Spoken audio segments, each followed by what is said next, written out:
Slay the Spire is not the one that invent deck building roguelike genre. It's actually DreamQuest that got the invention in 2014 and popularized by Slay the Spire in 2019. It took one genuinely brilliant idea that letting you see what the enemy is about to do and build an entire genre around it. 7 years later, Megacrit is back with the sequel. Does it actually earn the second, or is it just more of the same with a new coat of paint? After spending a serious amount of time in the Spire, I have a thought. Here's what we're going through today. Visual. The core loop. Why the RNG will destroy you. The new character. Why this game is actually fair. Co-op. How the community reacted. And the final score. Quick overview first. Slay the Spire 2 is developed by Megacrit, launched early access on Steam in March 2026, and takes place 1000 years after the original game. It's a roguelike deck building, same genre, same studio, but now with new 5 character and support for up to 4 in co-op. Same price and also the same price as the original game, which given the amount of the content is almost embarrassing for the competition. The most obvious thing first, this game looks completely different from its predecessor. The original had a flat paper cutout art style, functional and clear, but the Spire never felt alive.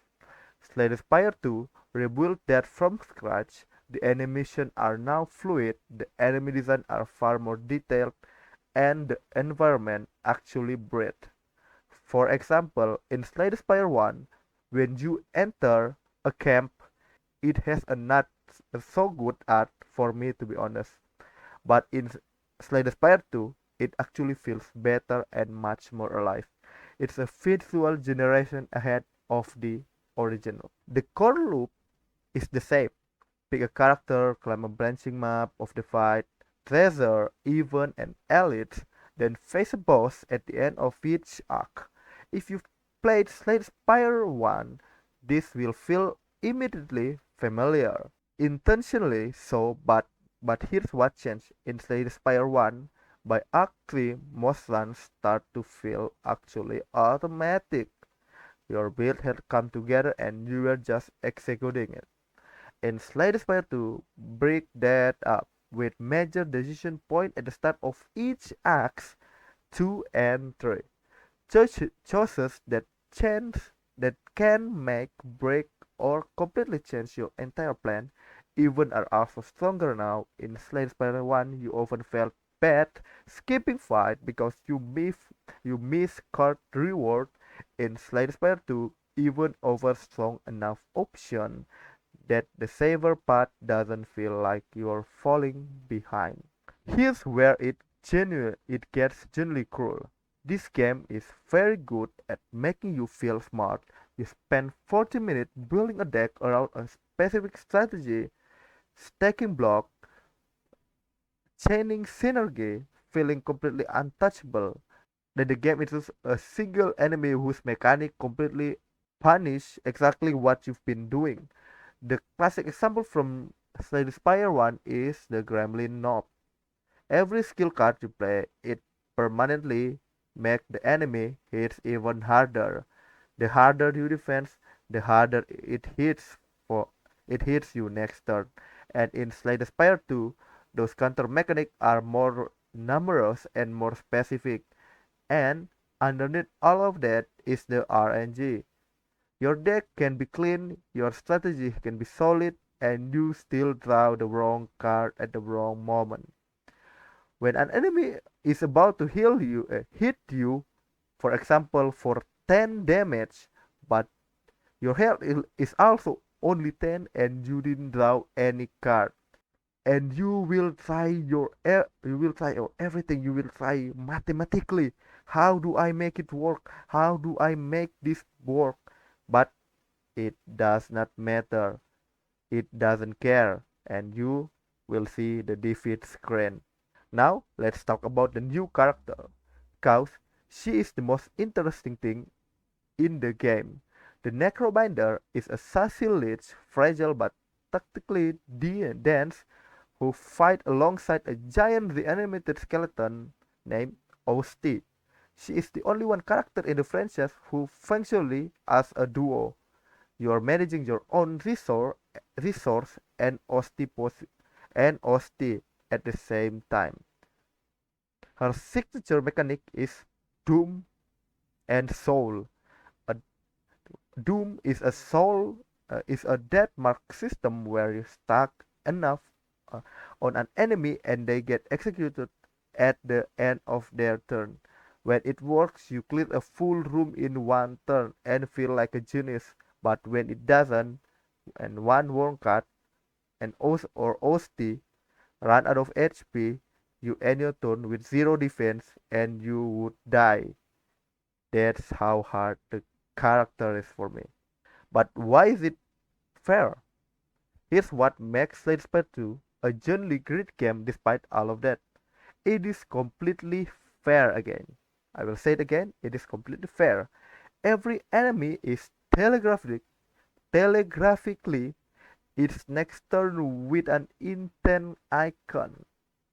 Either it's attack, it's defense, it's buffing, or it's debuffing. With the damage value visible before the hit lands. The game never blindsided you. That system exists in Slay the Spire 1 too, and it carry over intact. When you fail, you can always trace it to a specific decision. Taking an elite room at low HP, keeping a dead card in the deck, making the wrong call at the campfire. Frustrating with a clear cause is just a lesson with bad packaging. One more thing, Slay the Spire 1 never had co-op, and Slay the Spire 2 lets up to 4 players take on the Spire together. Enemy can scale up in the multiplayer and reward are different for each player. It sounds like it shouldn't work, but the game is so personal and individual, but it does. Watching someone else deck interact with yours in real time at a layer of the original never could, and it's really fun. So, pulling it all together between the visual, the deeper arc structure, the new character, and co-op, where does Slay the Spire 2 actually land versus the original? The core identity is the same. The foundation didn't need a fixing, and Megacrit knew that what changed is everything around it. Smoother system, higher production value, more reason to keep coming back. Veteran of Slay the Spire 2 will notice immediately that familiar strategy no longer work the same way. Adaptation is still essential. It's just that there is more to adapt now. The community reception tell you everything you need to know. At launch, 97% of players were recommending it. Peak concurrent player hit 57,000, a new record for roguelike on Steam. It's been review bombed 3 times. It's been review bombed 3 times since, but none of that was about the gameplay. It was balanced part frustration and unrelated credit controversy. Strip those out, and the all-time score sits at 93% positive. The people who actually played it mostly love it. It got review bomb because of the update. Some of the updates will literally make some of the bosses become so broken, or you can't do some of the combo anymore. Like Infinite, the new door maker boss literally make Infinite does not work anymore. Overall, Slay the Spire 2 is a 9 out of 10.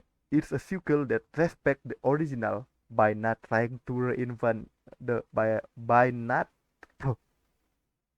Overall, Slay the Spire 2 is 9 out of 10. It's a sequel that respects the original by not trying to reinvent it. Better visual, deeper system, a new character that pushed the mechanic, and the same transparent fairness that made the first game great. Thanks for watching. Drop your worst run in the comment. I want to read everyone. See you in the next video.